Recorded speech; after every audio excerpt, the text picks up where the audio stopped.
আমি আমাদের চোখের পানি তাদের কোনো প্রয়োজন নাই, আমাদের মায়া কান্নার গাজাবাসীর কোনো প্রয়োজন নাই। গাজাবাসীর প্রয়োজন অর্থনৈতিক সাপোর্ট, গাজাবাসীর প্রয়োজন সামরিক সাপোর্ট, গাজাবাসীর প্রয়োজন এমন একটা জাইশ, এমন একটা ফোর্স যেটা বাহির থেকে গিয়ে বাইতুল মুকাদ্দাসকে উদ্ধার করবে ইনশাআল্লাহ। আর আপনারা ভবিষ্যৎবাণী শুনে রাখবেন, ইনশাআল্লাহু আযজা ওয়া জাল আল্লাহ রাব্বুল আলামিনের এই বান্দাদের মধ্যেই এমন একটা জাইশ, এমন একটা দল আল্লাহ পাক সৃষ্টি করে দিবেন ইনশাআল্লাহ, যেই দল, যেই জাইশকে পৃথিবীর কোন সেনাবাহিনী থামাতে পারবে না ইনশাআল্লাহ।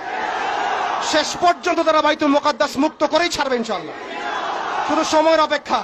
তারা আমাদেরকে অপশন দিয়েছে, হয় আমাদের দাস হও না হলে মরো। শেষ কথা, তারা আমাদেরকে অপশন দিয়ে দিয়েছে, হয় আমরা তাদের দাসত্ব করব না হলে মরবো। আমরাও বলে দিচ্ছি, আমরা দাসত্ব করব না, আমরা হয় শহীদ হব অথবা স্বাধীনতা ছিনিয়ে নিয়ে আসবো ইনশাআল্লাহ। হয় আমরা শহীদ হব না হলে স্বাধীনতা ছিনিয়ে নিয়ে আসবো ইনশাআল্লাহ। আল্লাহ পাক আমাদের বাংলার তাওহীদের জনতাকে কবুল করেন, আমিন। ওয়া আখিরু দাওয়ানা।